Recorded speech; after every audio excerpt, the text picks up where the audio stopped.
Bollywood silver screen presenting repo man. ये कहानी है आने वाले वक्त की, यानी कि सन 2025 की, जब मेडिकल ने बहुत ज़्यादा तरक्की कर ली है। अब वो बायोमैकेनिकल ऑर्गन्स बनाने में कामयाब हो गई है, यानी कि दिल, फेफड़े, गुर्दे, किडनी, हर एक पार्ट को वो बना चुकी है। इन पार्ट्स को आर्टिफैक्ट्स कहा जाता है, जो कि बहुत ही ज़्यादा महंगे हैं। हर कोई इन्हें अफोर्ड नहीं कर सकता, इसीलिए कंपनी इन पार्ट्स को लोगों को लोन पर भी देती है।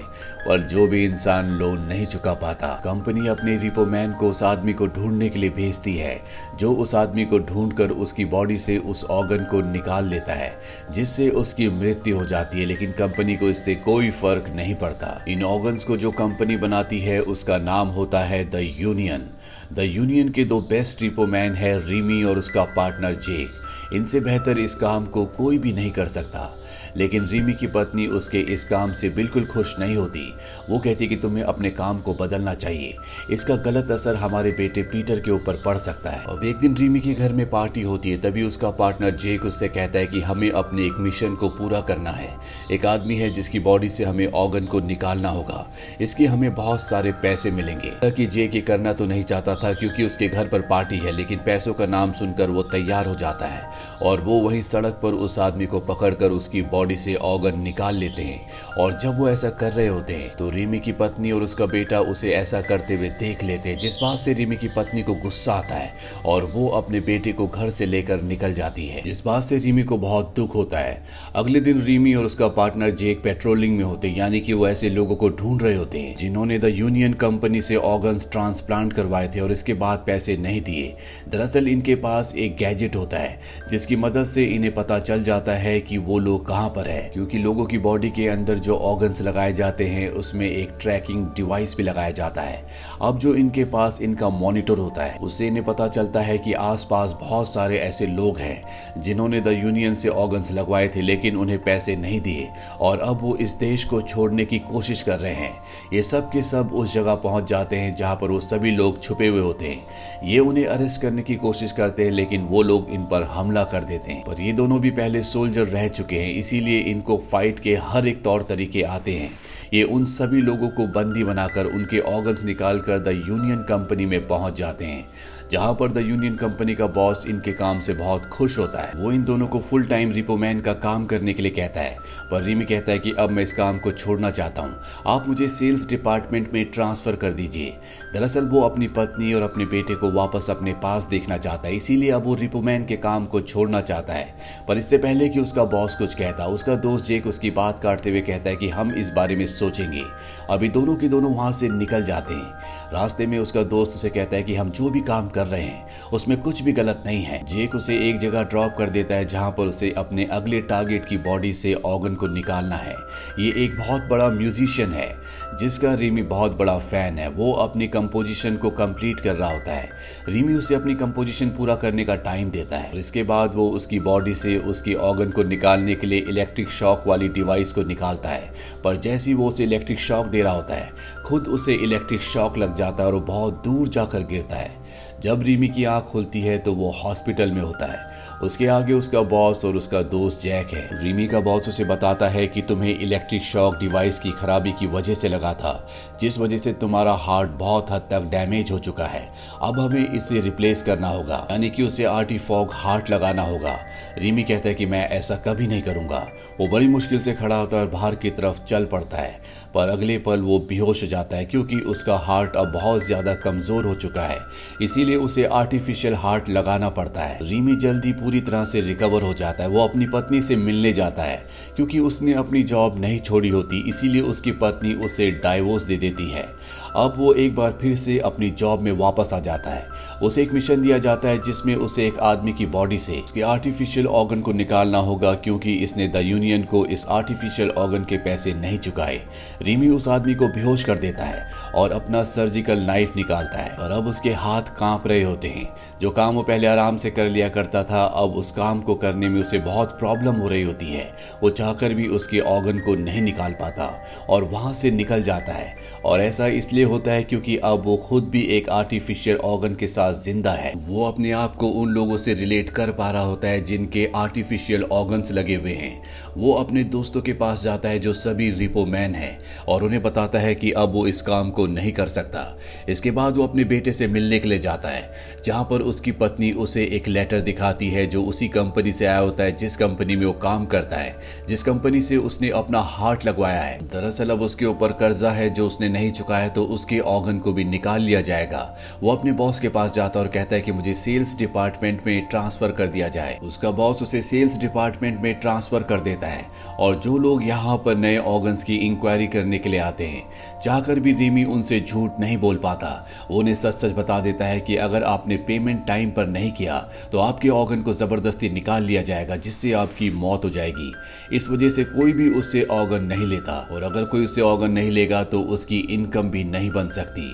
अब उसका दोस्त जेक उसे अपने साथ ले जाता है जहां पर कई ऐसे लोग होते हैं उनकी बॉडी में द यूनियन के ऑर्गन्स होते हैं और उन्होंने कंपनी को पैसे पे नहीं किए होते।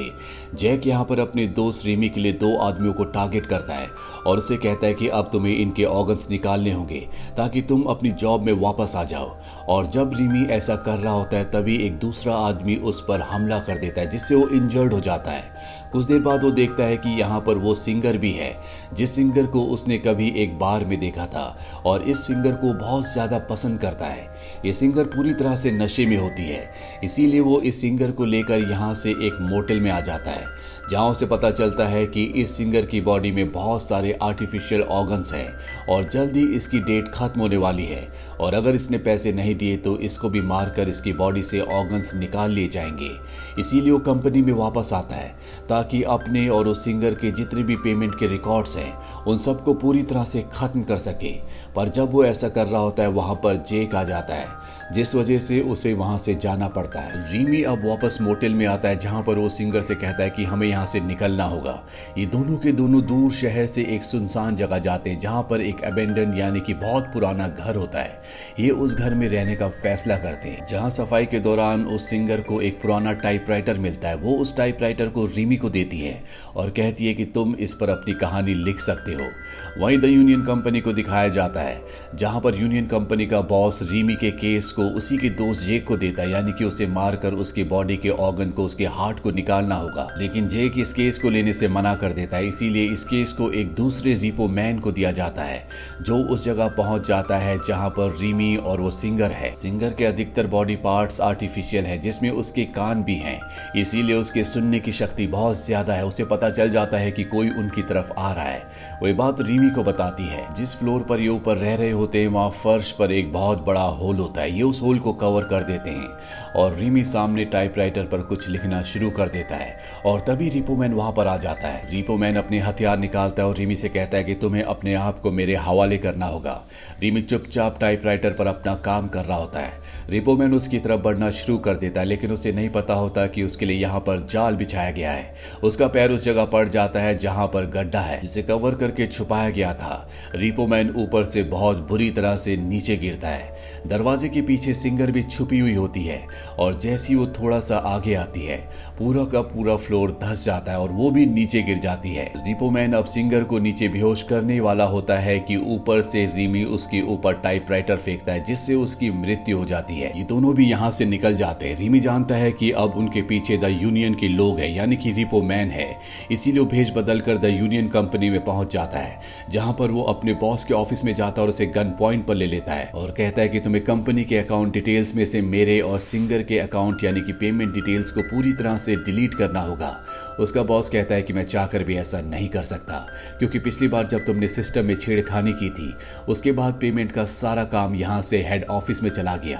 अब रिमी को यहाँ से निकलना पड़ता है और उसके निकलने के बाद उसका बॉस उसी के दोस्त जेक को उसे मारने का, उसे पकड़ने का काम देता है। वहीं रिमी सिंगर के पास पहुंचकर उसे कहता है कि अब हमें इस देश को छोड़कर जाना होगा।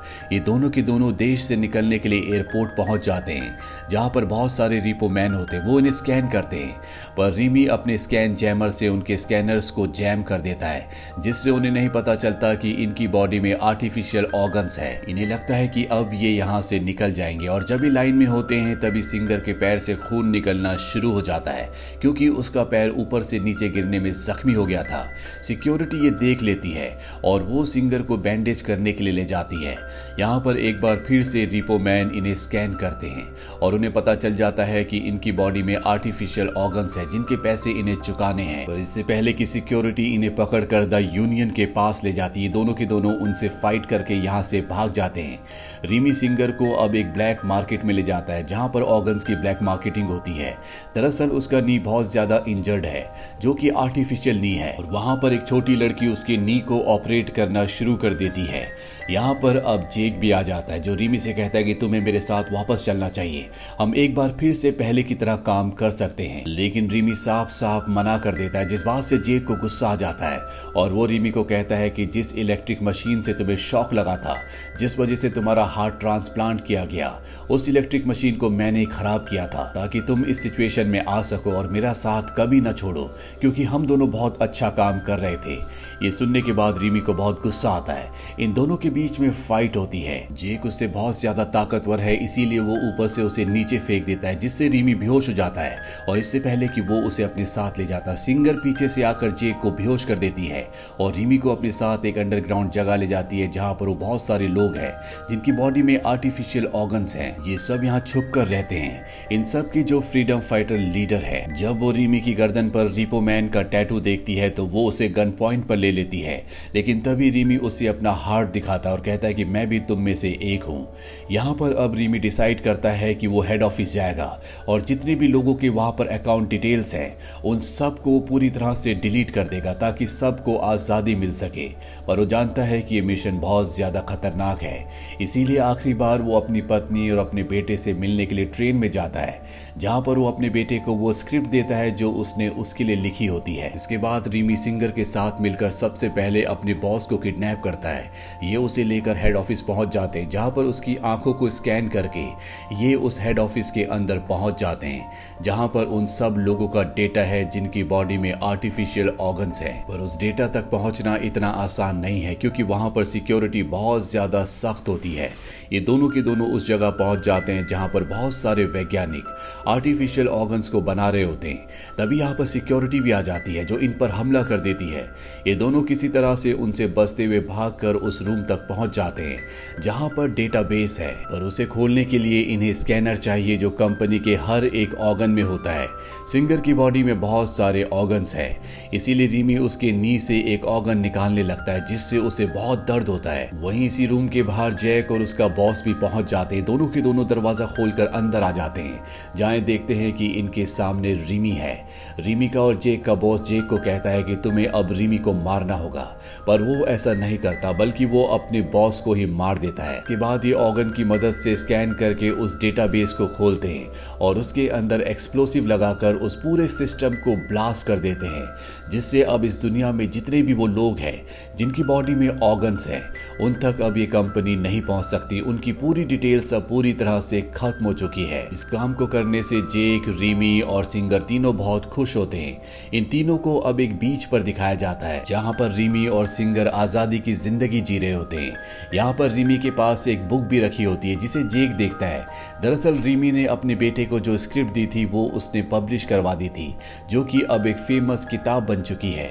पर अगले पल रिमी देखता है कि जेक वहां से अचानक से गायब हो गया और सब कुछ यहाँ पर फ्लिकर कर रहा होता है। इससे पहले कि उसे कुछ समझ आता हमें रिमी को दिखाया जाता है उसके दिमाग में कई सारे इक्विपमेंट्स लगे हुए हैं। दरअसल जेक ने जब रिमी को पूरी सच्चाई बताई थी और इन दोनों के बीच में फाइट हुई थी और जेक ने रिमी को उठाकर नीचे पटक दिया था जिससे वो बेहोश हो गया था, तो उस वक्त वो कोमा में चला गया था। और उसके बाद हमें जितनी भी कहानी दिखाई गई वो सिर्फ रिमी के दिमाग की इमेजिनेशन थी, उसके सपनों की दुनिया थी।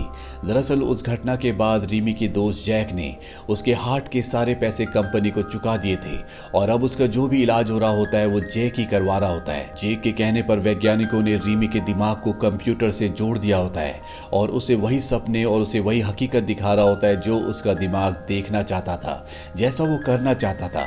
लेकिन असल में वो कोमा में है जहां पर ये न्यू टेक्नोलॉजी, ये कंप्यूटर उसके दिमाग को वो हर चीज दिखाएगी जिस तरह की वो जिंदगी जीना चाहता था। सिंगर भी यहाँ पर बेहोश होती है। जैक उससे कहता है कि वो उसका ध्यान रखेगा और इसके बाद वो एक दुख भरा गुड बाय अपने दोस्त रीमी को कहता है और यहाँ से निकल जाता है। रीमी की जिंदगी से, इस कहानी से हमें एक बहुत बड़ी सीख मिलती है कि इंसान दूसरों के दुख को तभी समझ पाता है जब खुद उसके ऊपर वो सब बीतती है। तो ये थी पूरी कहानी फिल्म रिपो मैन की। ये फिल्म ईयर 2010 में रिलीज हुई थी। IMDb पर इसकी रेटिंग है 6.3। इस फिल्म का बजट था $32 मिलियन और बॉक्स ऑफिस पर इसने कमाई की थी $18.4 मिलियन की। उम्मीद करते हैं कि ये कहानी आपको पसंद आई होगी।